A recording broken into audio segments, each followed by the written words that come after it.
ረጅሙን መተናል። የቀረን በጣም ትንሽ ነው። እውነቴን ነው የምነግራችሁ። በጓዳ በስውር ለእግዚአብሔር ብላችሁ የምትወስኗት እያንዳንዷ ውሳኔ ሰማይ ሽልማት አለ። እግዚአብሔር ሰጣ አለ፣ እግዚአብሔር ነሳ። የእግዚአብሔር ስም የተመሰገነ ይሁን አለ። መጥተው እንደዚህ ይሉታል፣ አይ የተደበቀማ ኃጢአት ሰርተሃል አሉት። የተሰወረ ኃጢአት አለብህ፣ እግዚአብሔር ጻድቁንማ እንደዚህ አያደርግም አሉት። ከየት መጣ አለው። ምድርን ዞርኳት አለው። ስትዞር ታዲያ ባሪያዬን ኢዮብን አየው አለው። በአንዲት ቀን ያንን የሚያክል የተከበረ ሰው ብቻውን ቀረ። ብቻውን አስቀረው። ጊዜ ቁጭ ያለበት ወንበር ብቻ ቀረ። ኢዮብ እኔ ጻድቅ ነኝ አልበደልኩም ሲል እግዚአብሔር እንደዚህ ያለ ያለ ዕውቀት እቅዴን ታደበዝዛለህ እንዴ? ኢዮብ በጣም ያለ መጠን ተዋርዷል። ከኢዮብ በላይ የተዋረደ እናውቃለን። ከኢዮብ በላይ የተሰቃየ እናውቃለን። ከኢዮብ በላይ የታገሰ እናውቃለን። ከኢዮብ በላይ የተረሳ እናውቃለን። እስራኤላዊም አይደለም የደቡብ አረቢያ ሰው ሆኖ ግን እግዚአብሔርን የሚፈራ በንጽህና የሚኖር እግዚአብሔር ሲመሰክርለት ባሪያዬ ኢዮብ ይፈራኛል አለና ጻድቅ ነው ይለዋል እግዚአብሔር። አሁን ለኢዮብ መጥቶ ጻድቅ ነህ አይደለም የሚለው እግዚአብሔርና ሰይጣን ናቸው የሚያወሩት ባይዘው እና ምዕራፍ 1 ላይ የምታስታውሱ ከሆነ በኋላ ጊዜ ስታገኙ እንድታነቡ በጣም ኢንተረስቲንግ ነው ባይዘው ታሪኩ። አይዟችሁ ኢዮብ አልፉበታል፣ እናንተን አሁን ታልፋላችሁ ልላችሁ አይደለም፣ ዝም ብዬ ነው የምነግራችሁ። ግን ምዕራፍ 1 ላይ የምታስታውሱ ከሆነ እኔ ዝም ብዬ ሳነበው በእውነት ነው የምነግራችሁ በጣም አስደናቂ ነው። የእግዚአብሔር ሉዓላዊ ስልጣን በሰው ህይወት ላይ ሲመጣ የእግዚአብሔርን ዲዛይን ለማስፈጸም እግዚአብሔር ሰውን ምንም ሊያደርገው ይችላል። እና እግዚአብሔር ሉዓላዊ ነኝ ነው እዚህ መጽሐፍ ላይ እኔ ሉዓላዊ ነኝ ነው። ኢዮብ የሚባለውን ሰውዬ እግዚአብሔር ቅጥሩን አቋርጦ ገብቶ የፈለገውን አደረገ እግዚአብሔር። እና ሰውየው ግን በጣም አስደናቂ ነው። ወደ ቁስሉም ወደ ችግሩም ወደ ሰይጣኑም ሳይሆን ወደ እግዚአብሔር ነው ስቲክ የሚያደርገው። ነገሮችን በሙሉ ዲል የሚያደርጋቸው ከእግዚአብሔር ፖይንት ኦፍ ቪው ነው። ለእግዚአብሔር ወግኖ ነው የሚጨቃጨቀህ። ጌታ ይባረክ። እና ምዕራፍ 1 ላይ የምታስታውሱ ከሆነ ሰውየው ዖፅ የሚባል አገር ይኖር ነበር ይላል። የሜሶጶጣሚያ ደቡብ ክፍል ነው፣ በሙቱ ባህር ሳይድ ማለት ነው። እና የዖፅ አገር ነዋሪው ኢዮብ እግዚአብሔርን ይፈራል። ቀጥሎ ጻድቅ ነው። ልጆች አሉት። በጣም ባለጠጋ ነው። በጣም ይገርማችሁ በአብርሃም ዘመን ነው ኢዮብ የነበረው ሀብት የሚለካው። በእነ አብርሃም ዘመን ነው እንደዚህ አይነት ሀብት የሚለካው። ከዛ በኋላ በእንደዚህ አይነት መንገድ ሀብት አይለካም። ሰውየው ይኖርበት የነበረበት ዘመንም ነው እሱ።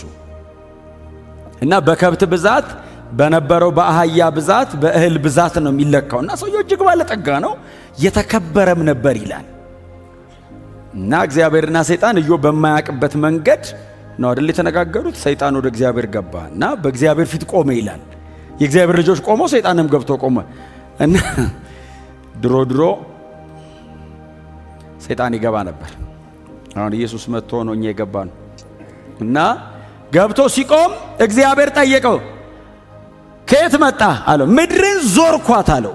ስትዞር ታዲያ ባሪያዬን ኢዮብን አየው አለው። ምድርን ዞርኳት ሲል በሜሶጶጣሚያ አልፏል ማለት ነው። ሰውየው ያለው እዛ አካባቢ ነው። አሁን አፍሪካ መጥቷል። በዚህ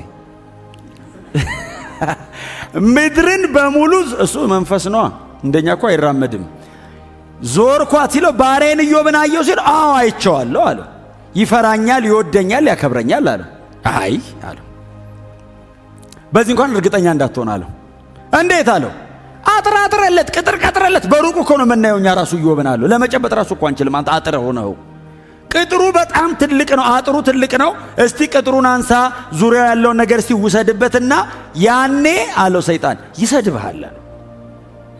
እግዚአብሔር ያሳይ። ሰውየው በሰላም ተቀምጦ መንፈሳዊ ዓለም ላይ ነው እንትኑ። አይሰድበኝም አለው እግዚአብሔር። ሰይጣንስ ይሰድብሃል። ሰይጣን ቴምት ሊያደርገው እግዚአብሔር ቴስት ሊያደርገው ማለት ነው። እና ሰይጣንን አይሰድበህ ሂድ አለው። ሂድ ሲለው ሰይጣን ሄደ ይልና እግዚአብሔር ቅጥሩን ሲያነሳለት ዳበሰው አይደል፣ ዙሪያውን ነካካው ይላል። ዙሪያውን ሲነካካው ሀብቱ ያለው ቤተሰቡ ያለው ነገር በሙሉ በአንድ ቀን እኮ ነው። እኔ እንደው አንዳንድ ነገር አሁን እኛ መጽሐፉ ላይ ቆመን ነው የምናወራው። ኢዮብስ እየኖረ ነው። እናንተ እስቲ ኢዮብ ጋር ግቡና እዩት። ሰውየው ቁጭ ብሎ በአገር ሰላም ቁጭ ባለበት አንድ ሰው እየሮጠ መጣ ይላል ከአንድ ቦታ። አቤት ሲለው መብረቅ ከሰማይ ወርዶ ከብቶቹን ምናምን በሙሉ ፈጀ እና የነበሩትንም ሰዎች በሙሉ ጨረሰ። እኔስ አለውና ለአንተ መልእክት ለማድረስ ብቻ አመለጥኩ አለው። 4 አመለጥኩ ነው ያሉት። እችን ለመናገር ነው የተረፈው አንድ ሰው ከአራቱም ጋር። ታዲያ ሲለው በሙሉ አለቁ ከብቶች አሉ። አንዱ ደግሞ ከአንድ ቦታ ሮጦ መጣ። የምስራቅ አውሎ ንፋስ ተነስቶ መጣ። ልጆች በታላቅ ወንድማቸው ቤት እያሉ ተደግሶ ምናምን እንደዚህ እየበሉ እየጠጡ እያለ ቤቱን ከ4 አንግል መታው። ከዛ ውስጥ ያለው ሰው በሙሉ ከነ ልጆች በሙሉ ሞቱ።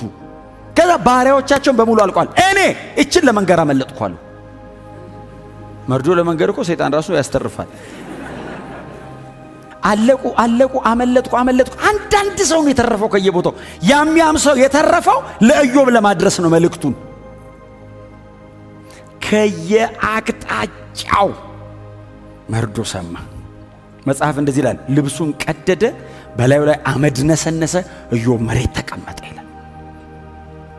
ቁጭ አለና በጣም በተለምዶ አሁን ቸርች እንኳን እኔ ብዙ ሰምቼው አላውቅም። ድሮ ነበር የምሰማው።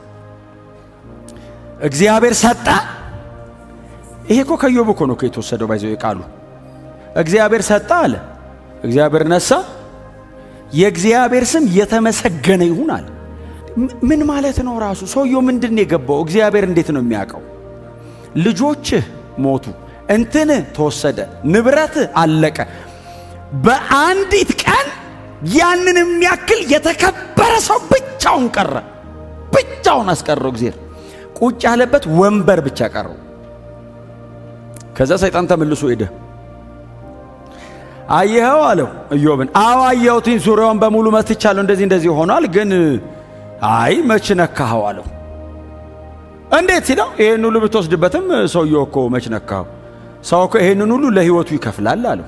ሰይጣን እኮ ነው የሚለው ሲለው ሰውነቱን እስቲ በቁስል ምታው አለው እና አቁሰለው ሲለው እግዚአብሔር እንደዚህ አለው፣ ከነፍሱ በቀር የወደድከውን አድርግበታል፣ ነፍሱ እንዳነካ አለው። በኢየሱስ ክርስቶስ ሰይጣን ተመልሶ መጣ፣ ቁስሉን በገል አከከ ይላል። እንደዚህ በገል ገል ታውቃላችሁ? እንትን በዛ ማከከ አጥቶ ቢጣራ እንደዚህ ይላል አይደል? የባሪያ ባሪያ ብጠራው አይሰማኝም አለ። እንደዚህ ይወረዳል። የባሪያ ባሪያው አለ እኔ ብጠራውን አለ አይሰማኝም አለ። ያን ያክል ኢዮብ በጣም ወረደና ልክ በዚህ አይነት ሲቃይ ውስጥ እያለ ከሩቅ የነበሩ የኢዮብ 3 ጓደኞች ሰሙ ይላል ስለ ኢዮብ። በልዳዶስ፣ ሶፋርና አንደኛው ማነሱ 3 ናቸው። ኤልፋዝ 3ቱ ሊያጽናኑት እኮ ነው የመጡት። አንዴ እኮ ከባድ ነው። ሊያጽናኑት መጡ ይላል ከምዕራፍ 3 እስከ ምዕራፍ 31 ከነሱ ጋር ጭቅጭቅ ሊያጽናኑት መጥቶ አሁን አይዞ በርታ ነው እኮ ማጽናናት። መጥቶ እንደዚህ ይሉታል፣ አይ የተደበቀማ ኃጢአት ሰርተሃል አሉት። የተሰወረ ኃጢአት አለብህ፣ እግዚአብሔር ጻድቁንማ እንደዚህ አያረግም አሉት። እንዴ እግዚአብሔር እኮ ጻድቅ ነው አሉት። አዎ ይላል ኢዮብ። እና በጽድቅ የኖረን ሰው እግዚአብሔር እንደዚህ ያደርጋል? አንተማ በልብ ውስጥ እኛ ያላወቅነው የተደበቀ አንድማ በደል አለብህ፣ ኃጢአት ሰርተሃል አሉት። አልሰራውም አለ። እኔ ኃጢአት አልሰራውም፣ ኃጢአት አላረኩም። ታዲያ እንዴት ይሄ ሁሉ ወረደ ላይ ሲሉት እኔ ምን አውቃለሁ፣ ይምጣና ሲጠይቀዋለሁ አለ። እግዚአብሔር ይምጣና አዎ እኔና እግዚአብሔር እንጠያየቅ እስቲ። እኔ በድየው እኔ ኃጢአት ሰርቼ በእኔ ኃጢአት ምክንያት ከሆነ አዎ እግዚአብሔር ይምጣና እስቲ ስለ የትኛው ኃጢአቴ ነው የምትናገረኝ እንደዚህ የምታደርገኝ ልበለው። ጓደኞቹ እሳት ላይ አስቀምጠውት ኢዮብ እንደዚህ አለ፣ እግዚአብሔር ይምጣና እኔና እግዚአብሔር እናውራ። ያው እንደዚህ አልቀጠለም። እግዚአብሔር መጣ ይላል። ያው መጽሐፉ እናንተ እንድታጠኑት ነው። እግዚአብሔር መጣ ይምጣና እንጠየቅ ሲል እግዚአብሔር መጣ። ኢዮብ አለ አቤት አለ፣ መጥቻለሁ አለ፣ እኔ እናንተ እንድንጠያየቅ ነው አለ። በል ወገብህን ታጠቅ አለ። ወገሙ በል ከኔ ጋር ልታወራ ነው አለው። እኔ እናንተ እኮ ልናወራ ነው፣ በል ታጠቅና ቁም ሲለው ያው እንግዲህ ለክፉ ቀን መቀንደት ምናምን አይጠፋም። ወገቡን ታጠቀ ይላል። ቆመሃል? አዎ። ተዘጋጃው? ልምጣ አለው። አዎ። ከየትም እኮ አይመጣም፣ እዛው ነው ያለው። እንዲዘጋጅ ነው ለሰውየው። በሁሉ ቦታ የሚኖር አምላክ መጣና እንደዚህ አለ። ኢዮብን ስለ ኃጢአቱ አይደለም ያወራው፣ እግዚአብሔር ስለ ማንነቱ ነው የጠየቀው። ኢዮብ አለው አቤት ሲል በውኑ ሰማይና ምድርን ስፈጥር የት ነበርካል? ኧረ አልነበርኩም። ይምጣ ልጠይቀው አለ ኢዮብ። እግዚአብሔር መጣና ጠየቀው። የት ነበርካል? ኧረ እኔ አልነበርኩም። ከዋክብትን በሰማያት ላይ ስዘረጋቸው ሳል ኧረ እዛም አልነበርኩም። እግዚአብሔር በቅርብ ጊዜ የሰራውን ነው እያወራ ያለው። የዘላለም አምላክ ነው። በቅርብ የሰራው ሰማይና ምድርን ነው። ሪሰንት እስቲ ምን ሰራው ሲል ሰማይና ምድር ነው በቅርብ የሰራው። ከዋክብትን በስም እየጠራው ሳስገባና ሳስወጣ ሳለው ትጠራለህ እንዴ አለው። እኔ እኮ ኢዮብ የምትለኝ ይመስለኝ ኮከብ ትጠራለህ አለው። እነ ድብ እነ ምናምን እያልኩ ከዋክብት እጠራለሁ አለው። ና ግባ፣ ድባው መሽቶብሃል ግባ እላለሁ። እንትና ጠዋት ነው ውጣ አላል። ከዋክብትን አሰማራቸዋለሁ አለው። እንደዚህ አይነት አምላክ ነህ አለው። አዎ እንኳን እንዲያረካለው ኢዮብ ይሄንን ሁሉ ሲቃይ ሰብስቦ መመረቂያ ቴሲስ ሲጽፍ እግዚአብሔር ትልቅ ነው፣ እኛም እንደዚህ እኔን ያረከኝ አንተና አላቅም ነበር። ለካ ምንም ብታረገኝ ልክ ነህ አሉ። የሚያልፍበት መከራ በጣም ሲበዛበት አንድ ልመና ለምኗል።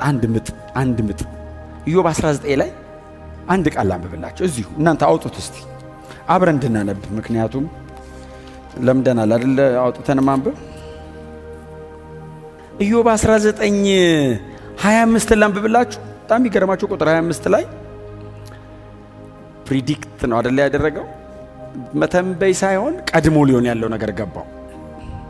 የሚቤዠኝ ሕያው እንደሆነ በመጨረሻም በምድር ላይ እንደሚቆም አውቃለሁ አለ። በእኔና በእግዚአብሔር መካከል ምዕራፍ 9 ላይ ወደ ኋላ ተመልሳችሁ እናንተ በኋላ ጊዜ ተገኙ አንብቡት። በእኔና በእግዚአብሔር መካከል የሚቤዠኝ ይመጣል። እኔ በእግዚአብሔር ፊት መቆም አልችልም አለ። እኔ አሁን በእግዚአብሔር ፊት እንደዚህ ፊት ለፊት እግዚአብሔርን አግኝቼ እንዲህና እንዲያ ልለው አልችልም። አዎ የሚቤዠኝ ይመጣል አለ፣ በምድር ላይ ይቆማል አለ። ኢዮብ ባለበት ሰዓት ላይ እንግዲህ አንድ ቀን እግዚአብሔር ነፃ ያወጣኛል ነው።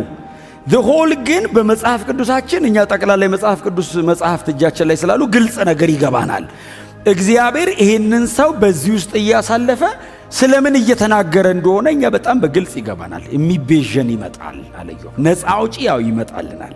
ማናችንም በንጽህናችንም ይሁን በመከራችን በእግዚአብሔር ፊት መቆም አንችልም። እኔ ልቆም አልችልም አለ። በእግዚአብሔር ፊት ኃጢአተኛ አይደለሁም አለ። የማልፍበት ይሄ ሁሉ ሲቃይም ደግሞ የኃጢአቴ ውጤት አይደለም አለ። አልበደልኩም አለ። ምንም በንጽህና ቆሜ እግዚአብሔር በእኔ ሕይወት ላይ ይሄንን እያደረገ እንኳን ቢሆን በንጽህና ቆሜ ይሄን ሁሉ እየተቀበልኩ እንኳን ቢሆን ስለዚህ ጉዳይ በእግዚአብሔር ፊት ቆሜ ማስረዳት አልችልም። ንጹህ ነኝ አለ። አዎ የማልፍበት መንገድ ደግሞ የኃጢአቴ ውጤት አይደለም አለ። አዎ በድዬ አይደለም እግዚአብሔር የሚያሰቃየኝ፣ ግን የፈለገ ንጹህ ብሆን እግዚአብሔር በላይ ላይ ይሄን ሁሉ ቢያወርድብኝም በእግዚአብሔር ፊት ቆሜ ግን ስለዚህ ጉዳይ ማውራት ግን አልችልም። የሚቤዠኝ ይመጣል አለ። በእኔና በእግዚአብሔር መሃል የሚቆም አለ አለ። እሱ ነው የሚቆመው በእኔና በእግዚአብሔር መሃል አለ። የፈለገ ንጹህ ብሆን የኔ ጽድቅ በእግዚአብሔር ፊት የመርገም ጨርቅ ነው አለ። የፈለገ ለእግዚአብሔር ወግኜ ብኖር የእግዚአብሔርን ጽድቅ ኮፓፓ ላረገው መመጠን አልችልም። በእግዚአብሔር ፊት ብቅ ብል ያጠፋኛል አለ። እና በእኔና በእግዚአብሔር መሃል መሬት ላይ መቶ ቆሞ የሚቤዠኝ አንድ ቀን ይመጣል። እሱን ተስፋ አረጋለሁ። ነፃ አውጫችን ኢየሱስ ነው። ቤዛችን ኢየሱስ ነው። ቅድም ግን ያነበብኩት ምዕራፍ 42 ላይ ግን አንብባችሁ ከሆነ እግዚአብሔር መጣና ኢዮብን አንድ ነገር አለው። አስተውላችኋል? ሳነበው ምዕራፍ 42 እሷ ላንብብላችሁና ትንሽ ነገር ብቻ ነግሬያችሁ ልጨርስ። እንደዚህ አለው፣ ሁሉን ታደርግ ዘንድ ቻይ እንደሆንክ ሐሳብም ይከለከል ዘንድ ከቶ ምን አልኩ? አልገባኝም ነው ጭቅጭቁ። አሁንስ አወቅኩ። ሁሉን ታደርግ ዘንድ ቻይ እንደሆንክ ሐሳብ ደግሞ ይከለከል ዘንድ ከቶ እንደማይቻል አውቃለሁ። እግዚአብሔር ሉዓላዊ ነው። ሶቨሪን ጋድ የሚል አንደርስታንድ አረኳለ። እግዚአብሔር ሉዓላዊ ነው። ከሰማይ ተጭኖ ይምጣ እንጂ እግዚአብሔር ኢንፍሉዌንስ ሊያረግ ከመጣ አንተ ወደ ላይ ልትሰብረው አትችልም። እግዚአብሔር ከመጣ ማንም እግዚአብሔርን ሐሳብ ሊያስቀይረው አይችልም። ኢዮብ ይሄ ገባኛል። ሁሉን ማድረግ የምትችል አንተ ብቻ እንደሆንክ ሐሳብ ሊከለከል እንደማይችል ከዛ ደግሞ እግዚአብሔር ለኢዮብ ያለውን ኢዮብ ደግሞ እኔ ገባኝ ይሄ አለ። ቁጥር 3 አንተ አለው እግዚአብሔር ኢዮብን ያለውን ኢዮብ ጻፈው።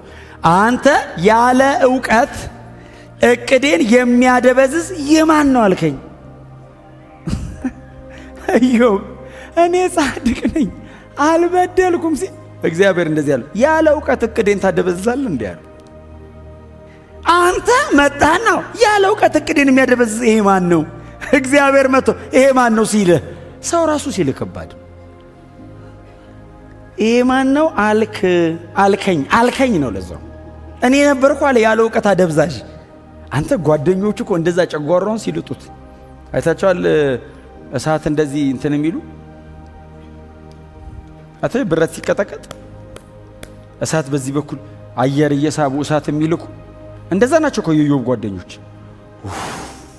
ይነዳል እግዚአብሔር ከሰማይ እግዚአብሔር ቅርጽ እያስተካከለ ነው። ኢዮብስ ሲል ያለ ዕውቀት ሐሳቤን አንተ እኔን ጀስቲፋይ ልታደርገኝ ነው አሉ። እቅዴን ታስቀይራለህ እኮ አይደለም ያለው፣ ልታደበዘዝብኝ እየሞከርክ ነው አሉ። ማስቀየር አይቻልም። እግዚአብሔር እኮ ኤልፋዝና በልዳዶስ ላይ እኮ አይደለም እኮ ይሄንን እኮ እያደረገ ያለው ኢዮብ ላይ እኮ ነው። አንተ ላይ የማደርገውን ኢዮብ ባይዘይ ማደብዘዝ አትችልም አለው። እኔ አንተ ላይ ከመጣሁ እስቲ አሜን በሏ። ልታደበዝዝብኝ ትሞክራለህ እንዴ አለው። እግዚአብሔር እኮ ሌላ ሰው ህይወት ላይ የሚሰራውን አይደለም እላዩ ላይ የሚሰራውን እኮ መከልከል አትችልም አለው። እግዚአብሔር አታደብዝዘኝ አለው። ማን አንተ አለ። ድመቅ አለ ኢዮብ እጁን እንዲህ አንስቶ ያለ ዕውቀት ነው ይቅር በለኝ ስላልገባኝ ነው። ከዚህ ሁሉ ሲቃይ በኋላ ኢዮብ የገባው ነገር ይሄ ነው። እግዚአብሔር ሐሳቡን እንደማይለወጥና የወደደውን እንደሚያደርግ። ቀጥሎስ እኔ ተስማምቼ የፈለግከውን አረግ ነው ማለት ያለብኛል። ክብር ለኢየሱስ ይሁን። እናንተ ምናልባት በኋላ ጊዜ ታገኙ ከምዕራፍ 34 በኋላ ያለውን አንድ ወጣት ልጅ ነበር መሐላቸው ትዝ ይላችኋል። እነዛ ሶስቱ በእድሜ የገፉት ናቸው ኢዮብ ጓደኞች። ኤሊሁም የሚባል አንድ ወጣት ልጅ ኤሊሁም ነው ስሙ። እንዴት አይነት ማይቲ ልጅ መሰላችሁ! ማይቲ እስካሁን አላቸው ስትናገሩ ሰማኋችሁ አላቸው። እስቲ ደግሞ ለኔ እድል ስጡኛል። ይሄ ኤሊሁም የሚባል ልጅ ከምዕራፍ 34 እስከ ምዕራፍ 37 ነው ያወራው። ኢዮብ ለምን በእንዲህ አይነት ሲቃይ ውስጥ እንደሚያልፍ አስረዳው። እግዚአብሔር ለከበረ ነገር እያዘጋጀህ ነው፣ በዚህ ሁሉ ሲቃይ ውስጥ የሚያሳልፈው እያነጣረህ ነው። ምንም ሌላ ፕሮግራም የለማል። ሲጨቃጨቁ የጥበብ ቃል ሲያወሩ ፖኤቲክ ነው እንዳልኳችሁ መጽሐፉ በግጥም መልክ ነው የተቀመጠው። ሰዎች ውስጥ ሊቃውንት ናቸው ባይዘው የሚያወሩትን ብሰሙኩ እንደው በእግዚአብሔር ሳይድ ስላልቆሙ ነው እንጂ የተወራ ወሬ እኮ ምን አይነት ዕውቀት ነው የሚፈሰው ተላያቸው ላይ። በእግዚአብሔር በኩል የቆሙ መስሏቸው ለእግዚአብሔር ወግነው ኢዮብን እኮ እንዴት እንደሚቀጠቅጡት ቀጥቀጥ በትንትኑ ነው ያወጡት። ግን ዊዝደማቸው ይገርማል። ኤሎሂም ሰማ እስካሁን ሰማው አላ 30 ምዕራፍ ሙሉ ሰማ ታውቃል። ይሄን ሁሉ ቀን ስታወሩ ሰምቻለሁ አላ። እስቲ ዝም በሉ እኔ ላውራ እንዴ። እንዲህ አይነት ወጣቶች ይብዙልን። ወጣት ነው ኢዮብ አለው። ለምን ይመስላል በዚህ ውስጥ የምታልፈው ብሎ እግዚአብሔር በላይ ላይ የከበረ አጀንዳ ስላለው ነው አለው። ለበለጠ ነገር ተዘጋጅ አለው። ለምዕራፍ 42 ተዘጋጅ እኮ ማለት ነው። እግዚአብሔር ለብዙ የከበረ ነገር አቅዶሃል፣ አታበላሽበታል። ታገስ፣ ጨርስ፣ በዚህቹ ትንፋሽ ጨርሳለሁ። እንዳትቀይር ሐሳብ ልክ ነህ፣ ጥሩ እንትን ላይ ነው ያለ ስቴጅ ልክ ነው፣ እንዳትለውጠው ጨርስ በዚሁ አለው። ታገስ፣ በጣም በትህትና ጠገባቸው ታግሰ ጨርስ በሉት እስቲ። መቼስ አሁን እኔ እናንተን አሁን እንደዚህ አይነት ነገር አለም እየሰበኳቸው ያሉትን ጌታ ሊመጣ በደጅ ስለሆነ አቋም ሳንቀይር ኢየሱስ እስኪመለስ ድረስ እንደዚህ ሁሉ በተለያየ አቅጣጫ አሁን ዘንድሮ ምናልባት ሲቃዩ ዘንድሮ በጣም መከራው እንደ ኢዮብ አይነት መከራ አይደል በጽድቅ ጨክኖ መኖር ነው መከራ ለወንጌል እውነት እንደሚገባ መመላለስ ነው መከራ ለተቀበላችሁት ለዚህ ወንጌል ተቃራኒ ከሆነው ከዚህ ዓለም ጋር ፋይት አድርጎ መጨረስ ነው አሁን መከራው ልባችሁን የሚያማልለው ልባችሁን የሚወስደው ነገር አሁን ምናልባት የሆነ ነገራችሁን እያሳጣችሁ ላይሆን ይችላል አንዳንድ ነገር እየሰጣችሁም ሊሆን ይችላል እምቢ ብሎ መሄድ ሊሆን ይችላል አሁን ቻሌንጁ አልፈልግም ማለት ሊሆን ይችላል አሁን ነፍስን የሚያሰቃየን እኔ በእግዚአብሔር ቤት ውስጥ እንደ ሪዋርድ የምጠብቀው 3000 ከብት 4000 ግመል ምናምን የለም አሁን ለምትኖሩት ህይወት ሪዋርዱ የዘላለም ክብር አሁን እግዚአብሔር ኢዮብን ሪዋርድ ሊያደርገው እያዘጋጀ ያለው ምዕራፍ 42 ላይ እናንተ አንብቡት በጣም እጥፍ አይደለም ይላል እንትኖቹ ይሄን ያህል እጥፍ እንትንም ይሄን ያህል እጥፍ ልጅም በእጥፍ ከብትም ምንም በእጥፍ እግዚአብሔር ሰጣው ይላል እግዚአብሔር ኢዮብን ጎበኘው ይላል አሁን ኦፍ ኮርስ መሬት ላይ ስትኖሩ ለመኖር የሚያስፈልጋችሁን ያደርጋል እያረገም ነው በዚህ እግዚአብሔር አይታማም ለዘላለም ሕይወት አምናችሁት ለ70 ዓመት አይጠረጠርም ዘላለም ያኖረኛል የምትሉት አምላክ መቼ 70 ዓመት አንጠረጥረው ለምታልፉት ህይወት ክብሩ ሰማይ ነው ለምትጨክኑት ጭካኔ ዛሬ የምትወስኗት በጣም ጥቂት የምትመስሏ ውሳኔ ዘላለማችሁ ላይ ክብር አላት ማንም ሰው ሳያያችሁ እናንተና እግዚአብሔር ብቻ ክብር ለማግኘትም ለመመስገንም ለመዋረድም ለመሰደብም ሳይሆን እኔና እግዚአብሔር ብቻ በመናልፋት በእያንዳንዷ በጓዳ በስውር ለእግዚአብሔር ብላችሁ የምትወስኗት እያንዳንዷ ውሳኔ ሰማይ ሽልማት አላት ታገሱ ረጅሙን መተኗል የቀረን በጣም ትንሽ ነው እውነቴን ነው የምነግራችሁ ጌታ ሊመጣ በደጅ ነው እኛም ልንሄድ ደጅ ነው ጌታ ሊመጣ ካለን እኛም ልንሄድ ማለታችን እኮ ነው አይደል ኢየሱስ ከመጣ በኋላ መሬት ምንም አንሰራም አንቆይም ኢዮብ ታግሷል ኢዮብ በጣም በብዙ መከራ ውስጥ አልፏል ኢዮብ በጣም ያለ መጠን ተዋርዷል ከኢዮብ በላይ የተዋረደ እናውቃለን እኛ ከኢዮብ በላይ የተሰቃየ እናውቃለን ከኢዮብ በላይ የታገሰ እናውቃለን ከኢዮብ በላይ የተረሳ እናውቃለን ኢዮብ በዚህ ሁሉ ስቃይ ውስጥ ሲያልፍ እግዚአብሔር ኢዮብን አልተወውም እንትኑን እንዳትነካ እንደዚህም እንዳታደርግ እዚህ ድረስ ብቻ ነው የሚለው ኢዮብ እግዚአብሔር አብሮት ሆኖ ነው በዚህ ሁሉ ስቃይ ውስጥ እያለፈ ታግሶ ያለፈው እግዚአብሔር የተወው ግን የታገሰ እናውቃለን እግዚአብሔር አላይህም ያለው ግን የታገሰ እግዚአብሔር ጩኸትን አልሰማም ብሎ ሰማያትን የዘጋበት ምን ነው ተውከኝ ብሎ የታገሰ ግን እናውቃለን ኢዮብ በጣም ተዋርዷል እኛ የምናውቀው ኢየሱስ ግን የተዋረደውን ያክል ኢዮብ እንኳን ሊዋረድ ኢየሱስ የተዋረደውን ያክል እንኳን አንደርስታንድ ማድረግ አይችልም የመጨረሻውን ውርደት ኢየሱስ ተዋርዷል መጠን የሌለውን ሲቃ ኢየሱስ ተሰቃይቷል ኢዮብን እግዚአብሔር ትቶት አይደለም በተወሰነ መንገድ እንዲያልፍ ነው ያደረገው ኢየሱስን ቶታሊ እግዚአብሔር ትቶታል አላይህም ብሎታል ኢየሱስን ኢዮብ ባሪያው ነው ኢየሱስ ልጁ ነው ልጁን እምቢ አለው ሲጮ አልሰማህም አለው ወደኔ እንዳይመጣ አለው ማንም ኢየሱስ የተረሳውን ያክል አልተረሳም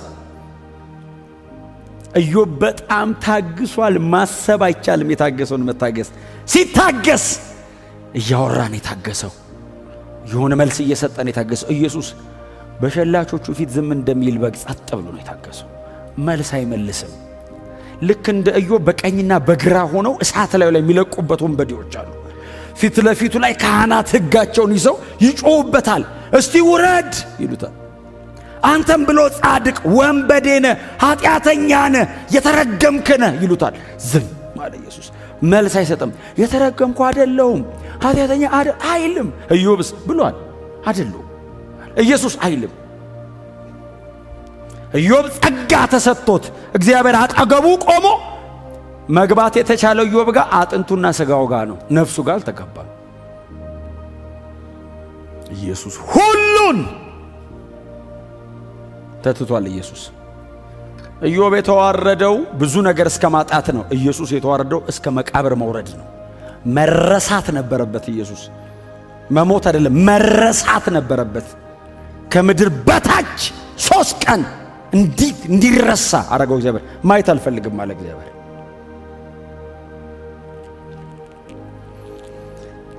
ኢዮብን እግዚአብሔር ለበለጠ ክብር ለማዘጋጀት ነው በዚህ መከራ ውስጥ ያሳለፈው። ኢየሱስን የሰው ልጆችን ኃጢአት ለመሰረዝና የማይቆጠር ትውልድን በፊቱ ለማቅረብ ነው እግዚአብሔር መስቀል ላይ ኢየሱስን ያሰቃየ።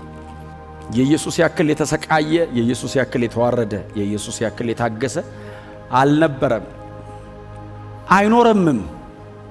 ብቸኛ ነው። አያችሁ፣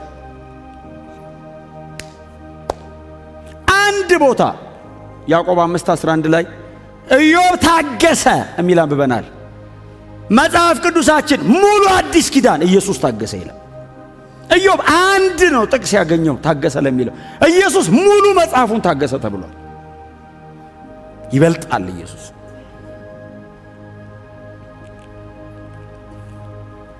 የእምነታችን ራስና ፈጻሚውን እርሱን ተመልክተን አሜን ነው ከፊታችን ያለውን ሩጫ በትዕግስት እንሩጥ። እርሱ ነውርን ንቆ ከፊቱ ስላለው ደስታ በመስቀል ታግሶ በሰማያት በግርማው ቀኝ ተቀምጧል።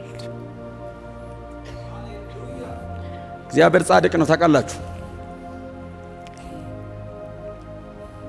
ኢዮብን አሰቃይቶ ኢዮብ አንደርስታንድ አድርጓል። ባይዘው ገብቶኛል አለ። በቃ ማን እንደሆንክ ገብቶኛል። ሐሳብንም ላደበዝዝብ ሞክሬ ነበርው ንስሐ ገባለሁ አይደል? ቁጥር 6 እንደሱ አይደል የሚለው? ራሴን እንቃለሁ አይደል ያለው? አንተ ከዚህ ሁሉ መከራ በኋላ ሰው ራሴን እንቃለሁ ብሎ አመድ ላይ ይቀመጣል? በልካሰኝ ነው እንጂ የሚለው እግዚአብሔር ማን እንደሆነ ሲገባ ስለ ካሳ አታወራም። ላደበዝዝብ ሞከርኩ ማረኝ አለው። በዚህ ሁሉ ሲቃይ ውስጥ ካለፈ በኋላ ማረኝ ይላል እንደገና። እግዚአብሔር ራሱን አሳየው በመንገዱ። አሁን እዚህ ጋር እኮ ታሪኩ ቢያልቅ እኮ የኢዮብ መጽሐፍ እኮ ልክ ነው አይደል? ኢዮብ ገባው፣ እግዚአብሔር ማን እንደሆነ ገባው። በቃ መጽሐፉ አለቀ ቢባል ልክ እኮ ነው። በቃ ምንም ችግር የለውም። እግዚአብሔርስ አይበቃኝም አለ ለኢዮብ። እግዚአብሔር እንደገና አይደል ጨመረለት ይላል። በጥፍ በጥፍ ሰጠው ይልና በጣም የሚገርማችሁ ኢዮብ በጣም የሚደንቀኝ ስለ ጓደኞቹ ጸለየ ይላል። እነ በልዳዶስ ሄደዋል፣ ባይዘ አሰቃይቶት ሄደዋል። ከሰይጣን ጋር አብረው መከራውን አብልቶት ወደ ሀገራቸው ተመለሰው። ኢዮብስ ቁጭ ብሎ ይለምናል ስለነሱ። እግዚአብሔር ሆይ እኔም እነሱም አልገባንም ነበረው፣ እነሱም ላንተ የወገኑ መስሏቸው እኔም በዚህ በኩል ቆሜ ሁለታችንም አንተን አንደርስታንድ ሳናደርግ ዲዛይን ሳይገባ እኔን ምረኸኛለሁ ማራቸው ባክ ብሎ ሲለምን እግዚአብሔር የኢዮብን ጸሎት ሰማ ይላል። እግዚአብሔር ሊቀጣቸው ነበር ይልና ወዳጆቹን ሄደና እግዚአብሔር ስለ ኢዮብ ጸሎት ለወዳጆቹ ተገለጠ። ኢዮብም ብሎ ተገለጠው እንጂ አይጠበባቸው ብሎ አይደል። እግዚአብሔር ለዚህ ሂዱ አላቸው። ወዴት? ወደ ኢዮብ። ለምን? ይቅርታ ጠይቁት። ይሄ ሁሉ አንተ 30 ምዕራፍ የፈሰሰ ጥበብ ከንቱ ነው እግዚአብሔር ከሌለበት። ይስማ ፍልስፍና ምን ያክል ባዶ እንደሆነ የምታዩት እግዚአብሔር የመጣቀን ጭንቅላትን አሳብዶ አስገርመህ አንተ ሰውን ሁሉ እግዚአብሔር ሲመጣስ በልዱና እሱ ፊት ንስሐ ግቡ። ከዛ እኔ ይቅር እምላችሁ እሱን ይቅርታ ስትሉት ነው። ተሰብስበው መጣ። ቅድም ይኸው እግዚአብሔር ጻድቅ ነው አንተ ኃጢአተኛ ነው ያለው በልዳዶስ ማረን አለው። እንዲሁ እባክህ እኛ በድለናል፣ ልክ አይደለንም። ጻድቅ ነህም አትለውም ኢዮብን። ምክንያቱም ኢዮብ ራሱ በንግግሩ ማለት እነሱም ብሏቸው የሚቤዠኝ ይፈልጋሉ። እኔና እግዚአብሔር መካከል የሚቆም የኔን ሰውነት እግዚአብሔርን ጽድቅ ደግሞ መጥኖ መሃላችን የሚቆም ያስፈልጋል። በእግዚአብሔርና በሰው መሃል የሚገባ ያስፈልገናል ብሏል። ስለዚህ ጻድቅ ነህ አትለውም። ግን አልገባንም በቃ እየተሰራ የነበረው ብለው ይቅርታ ሲጠይቁት ኢዮብ ማራቸው፣ እግዚአብሔርም ይቅር አላቸው ይላል። ነገሩ በዚህ መንገድ አላለቀም ነው አይደል? ከዛ እግዚአብሔር ኢዮብን ባረከው ይልና ኢዮብም ከዚህ ነገር በኋላ 140 ዓመት ኖረ የሚል ቃል አለ። 70ዋን እግዚአብሔር ባርኳት፣ ወንጌል ሰብካችሁባት፣ ሰው ድኖበት፣ እግዚአብሔር ከብሮበት በዘላለም መንግስት በብዙ ሽልማት ይሞላላችሁ። ኢዮብን እግዚአብሔር መጨረሻ ላይ በእንደነዚህ አይነት ነገሮች ካሰው ልንል እንችላለን። ካሰው ብሉይ ኪዳን ስለሆነ፣ አዲስ ኪዳን ግን ካሳችን ኢየሱስ ነው። እግዚአብሔር የሚከፍለኝ ኢየሱስን ነው። እግዚአብሔር ከፈለኝ የሚለው ልጁን ባከበረበት በዚያ ክብር ሲቀላቀለን ኢየሱስ አጠገብ ሄደ ሰማይ መቀመጥ ነው ዘንድሮ ክፍያ። በእውነት ነው የምላችሁ። ክብር ለኢየሱስ ብቻ ይሁን። አዳኛችን በመሃል መጥቶልናል። ቤዛ አግኝተናል። እኛ ኢዮብ ቀድሞ የሚቤዠኝ ይመጣል በምድር ላይ ይቆምልኛል ብሎ አምላክ ሰው እንደሚሆን በእግዚአብሔርና በእሱ መካከል እንደሚገባለት የኢዮብን ቁስል፣ የኢዮብን ሲቃ፣ የኢዮብን የሚያልፍበትን መንገድ አንደርስታንድ የሚያደርግ በሰውነቱ በእግዚአብሔር በኩል ደግሞ በመለኮትነቱ በሙላት ሊታይለት የሚችል አምላክ ሰው እንደሚሆን በጣም ገብቶት የሚቤዠኝ ይመጣል በምድርም ፊት ላይ ደግሞ ይቆማል። ምዕራፍ 9 ደግሞ በዳኛው በእግዚአብሔርና በእኔ መካከል ይገባልኛል። ኢዮብ አዲስ ኪዳን ገብቶታል። ኢዮብ አዲስ ኪዳንን አንደርስታንድ አድርጓል። ክብር ለኢየሱስ ይሁን። ስለዚህ ወዳጆች ሆይ መጽሐፍ ቅዱሱ የሚያስተምረን ይህንን ነው። የሚያስተምረን ትዕግስት ካልን ኢየሱስ በመስቀል ላይ ለመታገሱ ኢዮብ በ30 ምዕራፍ ከጓደኞቹ ጋር ባረገው ጭቅጭቅ ኢየሱስ መስቀል ላይ መታገሱን አስተማረን። ኢየሱስ በአብ ዘንድ የከበረው በመስቀል ላይ ታግሶ ነው የሚለውን ኢዮብ በ42 ምዕራፍ በተጠቀለለ ታሪክ ኢየሱስ በመስቀል ላይ ታግሶ በአባቱ ቀኝ ተቀመጠ የሚለውን አስተማረን። እችን ለማድመቅ ነው ይህን ሁሉ ዘመን እግዚአብሔር ከኢዮብ ላይ ወሰደው። ከኢዮብ በላይ የተሰቃየ አለን፣ ከኢዮብ በላይ የታገሰ አለ፣ ከኢዮብ በላይ የተዋረደ አለ፣ ከኢዮብ በላይ የከበረ አለ። እርሱም ጌታችን ኢየሱስ ክርስቶስ ነው። እኛ ግን የተሰቀለውን ክርስቶስን እንሰብካለን።